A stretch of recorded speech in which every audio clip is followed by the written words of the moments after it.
नमस्कार, सारा education hub में आपका स्वागत है। तो चलिए आज की चर्चा शुरू करते हैं। आज हम भारतीय सिनेमा और टेलीविजन की दुनिया के एक कह सकते हैं बहुत ही जाने पहचाने कलाकार के सफर पर नजर डालेंगे। एक ऐसा नाम जिनका एक किरदार ही उनकी पहचान बन गया, पंकज धीर। हमारे पास जो जानकारी है वो उनके जीवन के कई अलग अलग रंग दिखाती है। हाँ बिल्कुल, मतलब एक फिल्मी परिवार में जन्म से लेकर महाभारत के कर्ण के रूप में जो उन्हें लोकप्रियता मिली वो तो कमाली थी। हाँ, और फिर उनके निजी जीवन के संघर्ष, उनकी दूसरी प्रतिभाएं, इन सब पर बात करेंगे।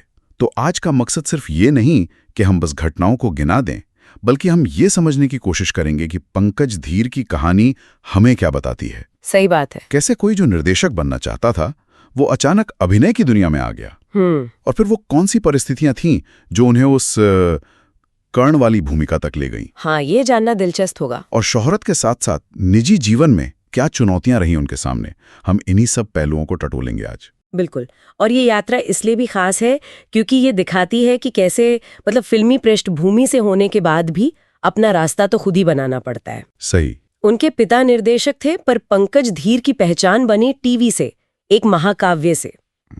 तो जो भी जानकारी हमारे पास है उसके आधार पर हम कुछ दिलचस्प किस्से और महत्वपूर्ण बातें सामने रखेंगे। हाँ, जो शायद कम लोग जानते हों। हो सकता है। तो चलिए शुरू करते हैं उनके जन्म परिवार से।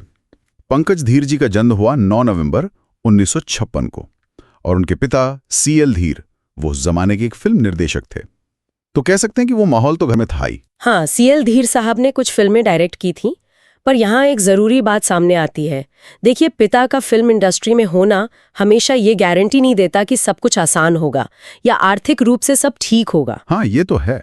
जानकारी ये है कि CL धीर साहब को किसी फिल्म प्रोजेक्ट में शायद किसी अभिनेत्री से कोई वादा किया था उन्होंने, उसे निभाने में काफी बड़ा फाइनेंशियल लॉस हुआ। ओहो। और उसका सीधा असर परिवार की आर्थिक स्थिति पर पड़ा। तो ये उस दौर के फिल्म बनाने के जो जोखिम थे, जो अनिश्चितता थी, उसकी एक झलक हमें मिलती है। ये वाकई एक अहम पहलू है। मतलब बाहर से तो लगता है कि फिल्मी परिवार है, सब सेट होगा। हाँ बिल्कुल, लेकिन अंदर की कहानी कुछ और हो सकती है। सही कहा। और इसी पृष्ठभूमि में एक और बात जो आपने भी कही थी कि पंकज धीर शुरू में एक्टर नहीं बनना चाहते थे। नहीं, बिल्कुल नहीं। वो तो अपने पिता की तरह डायरेक्टर बनना चाहते थे। सही कहा। उनका रुझान शुरू में कैमरे के पीछे ज्यादा था। शायद पिता को काम करते देखकर या फिर उस दौर की जो मुश्किलें थीं उनको समझकर उन्हें लगा हो कि निर्देशन बेहतर है। पर किस्मत को कुछ और ही मंजूर था। धीरे धीरे उनका रास्ता एक्टिंग की तरफ मुड़ गया। अब ये कैसे हुआ, क्यों हुआ, इस पर तो ज्यादा डिटेल नहीं मिलती। हाँ, पर ये उनके करियर का एक बड़ा मोड़ जरूर था। बिल्कुल। आगे बढ़ते हैं उनके निजी जीवन की तरफ। उनकी पत्नी अनीता धीर जी, कहीं कहीं ये जिक्र मिलता है कि वो कॉस्ट्यूम डिजाइनिंग से भी जुड़ी रही हैं। हो सकता है कुछ प्रोजेक्ट्स में साथ काम भी किया हो। हाँ, संभव है। उनके 2 बच्चे हैं। बेटा निकितिन धीर, जो आजकल खुद एक जाने माने एक्टर हैं हिंदी फिल्मों में। हाँ, निकितिन को तो सभी जानते हैं। अपनी पर्सनालिटी और नेगेटिव रोल्स के लिए काफी पहचाने जाते हैं वो। बिल्कुल। और एक बेटी भी है, नितिका जी। और ये देखना दिलचस्प है कि वो जो एक्टिंग की विरासत है वो बेटे निकितिन के जरिए आगे बढ़ रही है। हाँ, निकितिन धीर ने भी अपनी जगह बनाई है इंडस्ट्री में, और उनकी शादी भी टीवी की एक लोकप्रिय अभिनेत्री कृतिका सेंगर से हुई है। अच्छा। तो कह सकते हैं कि वो कला और अभिनय का जो सिलसिला है वो परिवार में पीढ़ी दर पीढ़ी चल रहा है। ये अक्सर दिखता है हमारे यहाँ। हाँ, ये दिखता है। चलिए अब आते हैं उनके एक्टिंग करियर की शुरुआत पर। 1981 में एक फिल्म आई थी पूनम, उससे उन्होंने अपना डेब्यू किया। शुरुआत में तो जाहिर है कई फिल्मों में छोटी मोटी भूमिकाएं की, स्ट्रगल किया अपनी पहचान बनाने के लिए। हाँ, उनकी शुरुआती फिल्मों में अगर देखें तो सोनी महवाल थी, जबरदस्त थी, ऐसी कुछ फिल्में मिलती हैं, पर वो जगह बनाने वाला दौर था।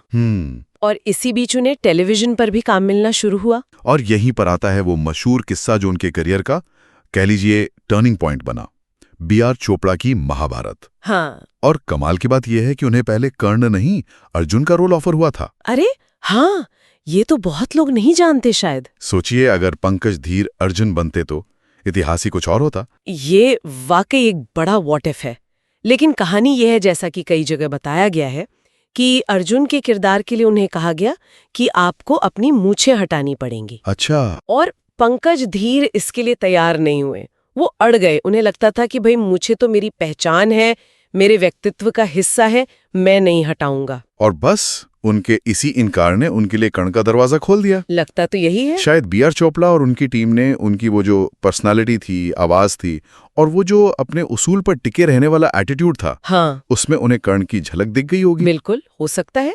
ये घटना सिर्फ ये नहीं दिखाती कि एक एक्टर अपने लुक को लेकर कितना पक्का था, ये शायद नियति का खेल भी था। हाँ, कह सकते हैं। हो सकता है मूछें न हटाना बस एक बहाना बन गया हो और उनके भाग्य में कर्ण बनना ही लिखा हो।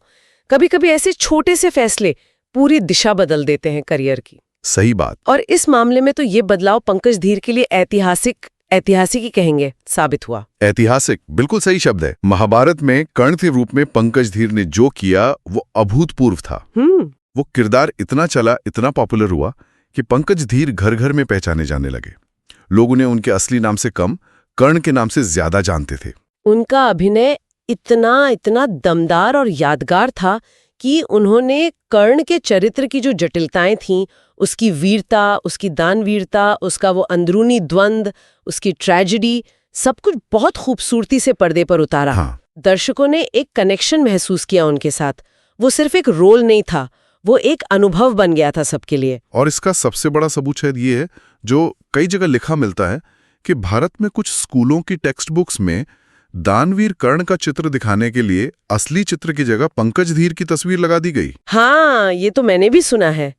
ये तो कमाल ही है। ये तो शायद ही किसी और एक्टर के साथ हुआ हो कभी। ये सचमुच असाधारण है। ये दिखाता है कि उनका निभाया किरदार किस हद तक लोगों के जहन में बस गया था। कि एक टीवी शो का किरदार किताबों का हिस्सा बन जाए, ये उस किरदार की और उस एक्टर के चित्रण की ताकत है। सही कहा। इसने पंकज धीर को एक ऐसी पहचान दी जो अमर है। बहुत कम कलाकारों को ये नसीब होता है।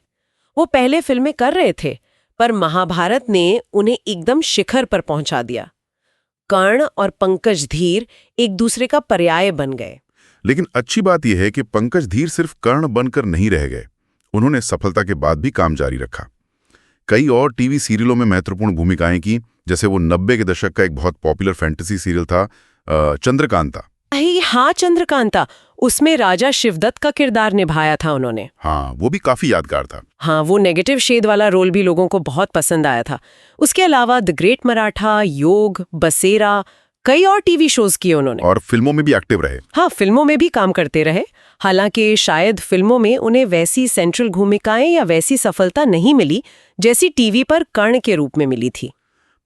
शायद वो कर्ण की छवि इतनी बड़ी हो गई थी। हो सकता है। और यहाँ ये भी ध्यान देना चाहिए कि उनकी प्रतिभा सिर्फ एक्टिंग तक ही नहीं थी। हमने शुरू में बात की थी कि उनकी दिलचस्पी शुरू में निर्देशन में थी। हाँ, बिल्कुल। तो बाद में उन्होंने उस तरफ भी कदम बढ़ाया। 2014 में उन्होंने एक फिल्म डायरेक्ट की, माय फादर गॉडफादर। जी, इस फिल्म में शर्मन जोशी थे, जॉनी लिवर थे, लेकिन जहां तक जानकारी है ये फिल्म बॉक्स ऑफिस पर कुछ खास चली नहीं।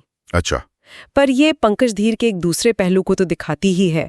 उनका वो जो निर्देशन का सपना था, उसे उन्होंने पूरा करने की कोशिश की। हाँ, ये जरूरी है। ये दिखाता है कि सफलता मिले ना मिले, पर उनमें कुछ नया करने की एक ललक थी। और इसी ललक का एक और उदाहरण है उनका अपना प्रोडक्शन और पोस्ट प्रोडक्शन स्टूडियो खोलना। उन्होंने मुंबई में विजेज स्टूडियोज नाम से एक एक्टिंग एकेडमी और स्टूडियो शुरू किया। हाँ, ये उनके उद्यमी पक्ष को दिखाता है। मतलब सिर्फ एक एक्टर या डायरेक्टर बने रहने के बजाय उन्होंने फिल्म मेकिंग और टैलेंट को तराशने के फील्ड में भी अपना योगदान देने की सोची। सही। अपना स्टूडियो खोलना ये भी बताता है कि शायद वो इंडस्ट्री के काम करने के तरीके को लेकर अपनी एक सोच रखते थे और उसे जमीन पर उतारना चाहते थे। तो ये उन्हें सिर्फ एक कलाकार से ज्यादा एक विजनरी की तरह भी दिखाता है। तो ये तो हुई उनके करियर की बातें, उनकी उपलब्धियां। लेकिन जैसा हर कहानी में होता है, उनकी जिंदगी में भी मुश्किलें थीं, संघर्ष थे। हमने शुरू में पारिवारिक आर्थिक तंगी की बात की थी। हाँ, वो तो शुरुआती दौर का संघर्ष था। लेकिन बाद में जब वो अपने करियर में काफी आगे बढ़ चुके थे, तब उन्हें एक बहुत बड़ी निजी चुनौती का सामना करना पड़ा। जानकारी मिलती है कि उन्हें सेहत से जुड़ी एक गंभीर समस्या हो गई थी। उन्हें कैंसर डिटेक्ट हुआ था। ओह, ये जानकारी वाकई दुखद है। पर्दे पर हमेशा इतने मजबूत किरदार निभाने वाले एक्टर के लिए ये बहुत मुश्किल रहा होगा। निश्चित रूप से। और पता ये भी चलता है कि उन्होंने इस बीमारी का सामना किया, इलाज कराया, पर दुर्भाग्य से कुछ समय बाद ये बीमारी फिर से लौट आई। ये उनके जीवन का एक बहुत कठिन और पीड़ा देने वाला अध्याय रहा होगा। अक्सर हम कलाकारों की सिर्फ चमक दमक देखते हैं, पर्दे के पीछे कि उनके इन संघर्षों को नहीं जान पाते। सही बात है। उनका इस बीमारी से लड़ना उनकी अंदरूनी ताकत को भी दिखाता है, यकीनन। और इसी बीमारी से एक लंबी और मुश्किल लड़ाई के बाद पंकज धीर जी का 15 अक्टूबर 2025 को मुंबई में निधन हो गया। जी, सूत्रों के अनुसार उनके निधन का कारण कैंसर ही था, जिससे वो काफी समय से जूझ रही थीं। मेरा मतलब है जूझ रहे थे। उनके जाने की खबर से पूरे फिल्म और टीवी जगत में एक शोक की लहर दौड़ गई थी। हाँ। उनके साथी कलाकार, निर्देशक और खासकर वो लाखों करोड़ों दर्शक जिन्होंने उन्हें कर्ण के रूप में इतना प्यार दिया था, सबके लिए ये एक बड़ी क्षति थी। बेशक उनका जाना भारतीय मनोरंजन जगत में खालीपन छोड़ गया, लेकिन उनकी विरासत वो आज भी जिंदा है। खासकर भारतीय टेलीविजन के इतिहास में उनका जो योगदान है वो भुलाया नहीं जा सकता। हाँ, उनकी विरासत मुख्य रूप से तो कर्ण उस किरदार से जुड़ी है जिसने माइथोलॉजी को घर घर पहुंचाया, लेकिन उसके साथ ही उनकी विरासत में उनके दूसरे किरदार, उनके डायरेक्शन के प्रयास और उनका वो स्टूडियो खोलने का जज्बा, वो सब शामिल हैं। वो एक मल्टी टैलेंटेड कलाकार थे। तो आज हमने पंकज धीर जी के जीवन और करियर के कई अहम मोड़ों को समझने की कोशिश की। एक फिल्मी परिवार में जन्म, पिता के आर्थिक संघर्ष, फिर डायरेक्शन से एक्टिंग की तरफ आना, हाँ, मूंछों की वजह से अर्जुन का रोल न करना और फिर कर्ण बनकर इतिहास बना देना। टीवी और फिल्मों में अलग अलग किरदार निभाना, निर्देशन करना, स्टूडियो खोलना और आखिर में कैंसर से वो लंबी लड़ाई। हाँ, उनकी कहानी में कई उतार चढ़ाव थे। बहुत। हाँ, और उनकी कहानी हमें बहुत कुछ सोचने पर भी मजबूर करती है। एक तरफ तो ये दिखाती है कि कैसे एक किरदार किसी एक्टर की पहचान से भी बड़ा हो सकता है, उसकी पूरी इमेज को डिफाइन कर सकता है। कर्ण के रोल ने उन्हें अमर बना दिया, लेकिन दूसरी तरफ ये कहानी ये भी याद दिलाती है कि हर कलाकार उस एक छवि से कहीं ज्यादा होता है। बिल्कुल। उनके अंदर और भी कई प्रतिभाएं होती हैं, सपने होते हैं, संघर्ष होते हैं, जैसे पंकज धीर के डायरेक्शन और बिजनेस वाले प्रयास। बिल्कुल सही कहा। और जाते जाते एक सवाल श्रोताओं के लिए भी छोड़ जाते हैं। क्या किसी एक्टर के लिए एक किरदार का इतना ज्यादा प्रतिष्ठित और पॉपुलर हो जाना हमेशा फायदेमंद नहीं होता है, या ये कभी-कभी उसके बाकी काम पर, उसकी दूसरी प्रतिभाओं पर एक भारी छाया भी डाल देता है? ये सोचने वाली बात है। पंकज धीर के बारे में सोचें तो क्या कर्ण की महानता ने उनके दूसरे किरदारों को या उनके निर्देशन जैसे प्रयासों को वो अटेंशन नहीं मिलने दिया जिसके वो शायद हकदार थे? ये एक दिलचस्प सवाल है, इस पर जरूर सोचिएगा।